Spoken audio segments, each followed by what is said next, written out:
Welcome to Luca and Miguel. Enjoy the video. You'll begin by launching OneDrive and signing in with your Microsoft, work, or school account. This grants cloud access instantly.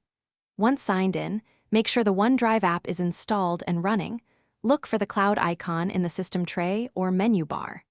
Next, choose which folders to sync right away and enable files on demand if you need disk space. This creates placeholders so you see everything without using storage. These are the first actionable steps to start syncing. Once done with initial setup, you'll configure sync behavior and sharing.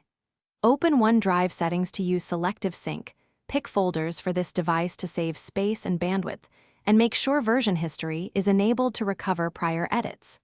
When sharing, create a link or invite people directly, then set edit or view permissions so access is correct. If a sync conflict appears, OneDrive will flag the file, review changes, and choose the version to keep to avoid accidental overwrites. To finish, confirm backups for desktop, documents, and pictures if you want continuous protection. Then verify files appear on the web and other devices. Make sure mobile apps are signed in and have camera upload enabled if required. If you need to restore, use restore or version history to recover a file or folder quickly. If syncing fails, restart OneDrive, sign out and back in, and check storage quota and network connectivity. This single troubleshooting step resolves most issues fast. Thanks for watching and please subscribe. It's the best investment you'll ever make.